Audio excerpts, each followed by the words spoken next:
안녕하세요. 화려한 싱글로 돌아온 30대 여성입니다. 제가 이렇게 사연을 쓰게 된 건 돈 몇 푼으로 자식들을 입맛대로 조종하려던 시부모님과 파렴치한 남편에 대해서 이야기하기 위해서예요. 지인의 소개로 만난 남편과는 1년 정도 사귀고 바로 결혼 이야기가 나왔어요. 사귀던 당시에는 남편이 저에게 워낙 잘하기도 했고 둘 다 나이가 30이 넘었으니 굳이 시간 끌 필요가 있을까 싶었거든요. 그리고 양가 부모님들도 저희가 결혼하겠다는 의사를 밝혔을 때 반대는 전혀 없었고 믿고 맡겨주시는 분위기였습니다. 게다가 상견례 자리에서 어머님 아버님이 먼저 1억을 해줄 테니 거기에 대출을 받아서 집을 사는 게 어떻겠냐고 하시더라고요.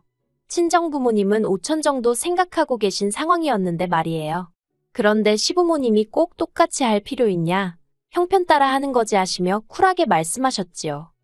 그래서 그때만 하더라도 시부모님이 1억 해주신 걸로 그렇게 생색을 내실 줄은 몰랐어요.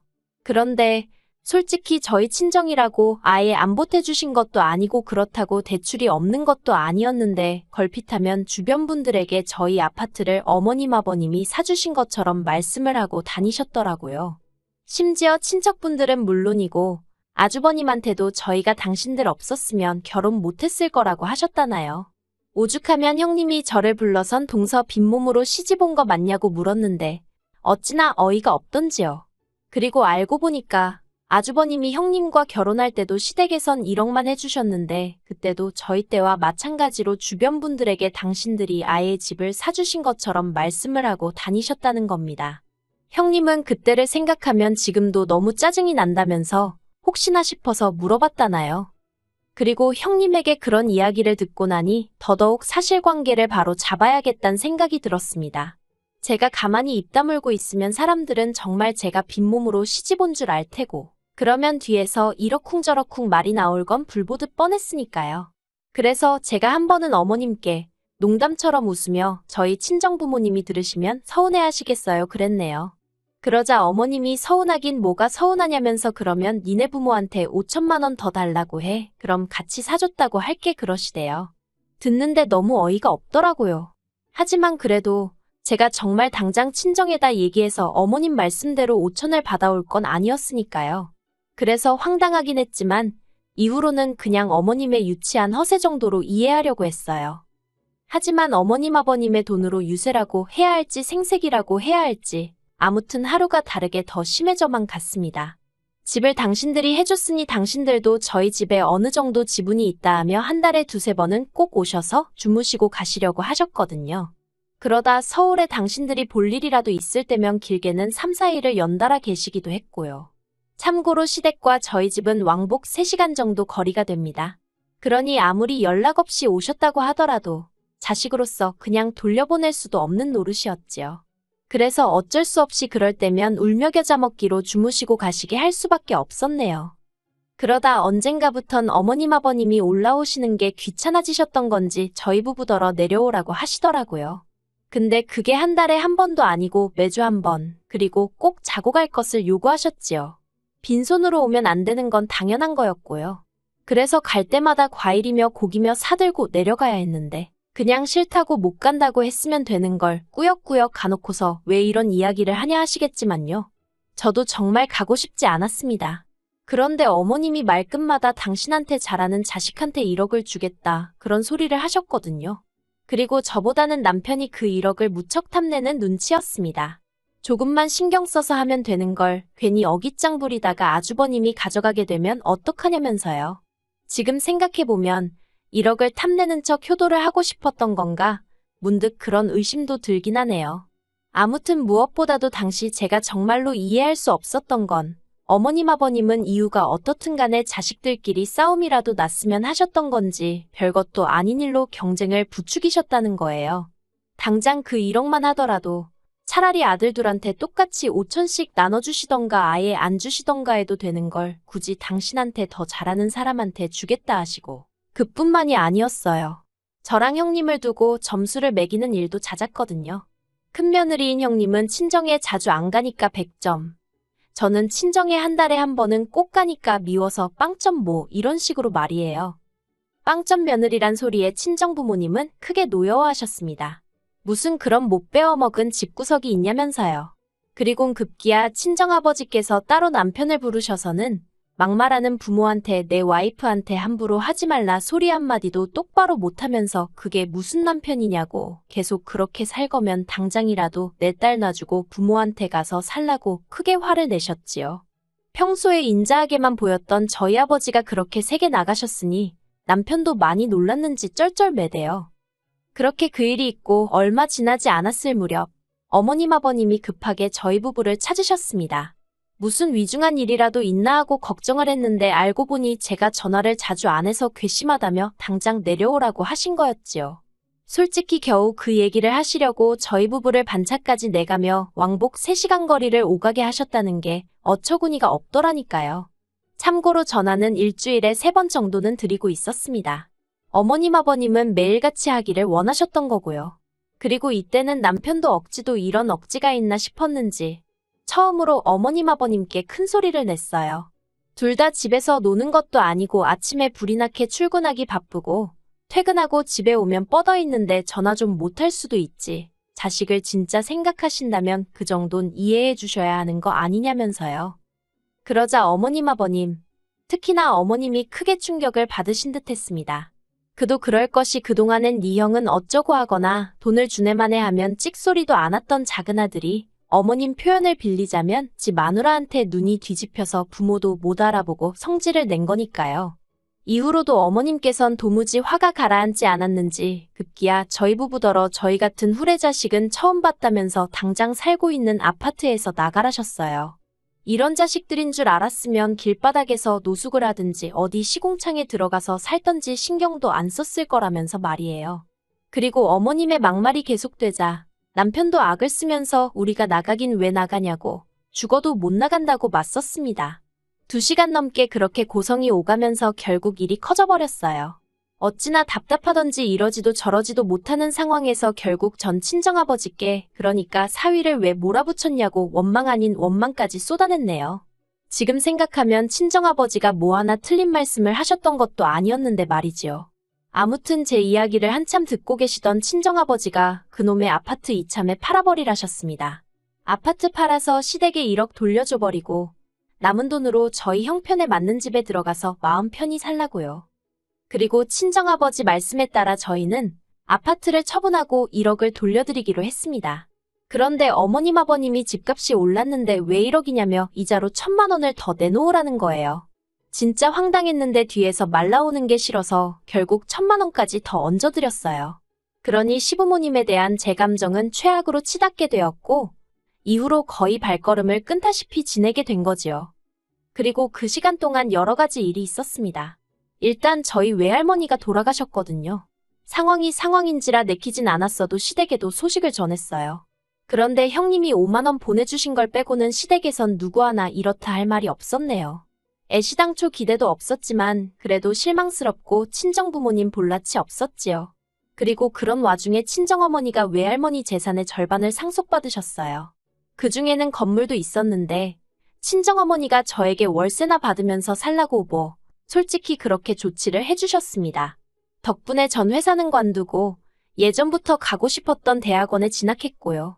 뿐만 아니라 저희 부부는 어머님 아버님께 돈을 돌려드린 이후로 10평대 작은 빌라에서 전세로 생활하고 있었거든요. 그런데 친정어머니가 도움을 주셔서 30평대 신축 아파트로 이사도 하게 되었습니다. 대출을 좀 받긴 했지만 건물에서 나오는 월세로 감당 가능한 수준이었기에 큰 부담은 되지 않았어요. 한마디로 남편은 예전과 다름없이 직장 생활을 하고 있었지만 저희 부부가 먹고 사는 수준은 신혼 때와 비교가 안 될 만큼 여유가 생겼지요. 그러다 시댁하고 다시 왕래를 시작한 건 작년 초였습니다. 해묵었던 감정이 해결되어서 그런 것은 아니었고 아버님이 원래 갖고 계셨던 지병이 악화되면서 상황이 안 좋아졌거든요. 그러니 아무리 사이가 안 좋았을지라도 자식된 도리로서 모른 채 할 수는 없었지요. 그런데 어머님은 혼자서 아버님 간병을 하기엔 힘에 부치고 그렇다고 다른 사람은 미덥지 못하다며 며느리인 형님과 제가 격일로 내려와 아버님 간병을 도우라 하셨습니다. 그러면서 또 다시 더 잘하는 자식에게는 돈을 주네 집을 주네 하나도 변하지 않으신 모습에 형님도 저도 두 손 두 발 다 들었었어요. 그리고 돈이 문제가 아니라 형님도 저도 그렇게 할 만한 사정이 되질 않았거든요. 그래서 아주버님네와 저희가 반반씩 부담하여 간병인 붙여드렸는데 결국 아버님은 반년도 안 되어 돌아가셨습니다. 돌아가신 건 앓고 계시던 병 때문이 아니라 수술 후 폐혈증 때문이었으니 참으로 허탈하더라고요.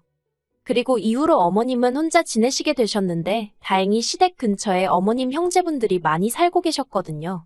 아주버님네도 저희 집보다는 시댁에 가까운 편에 속했고요.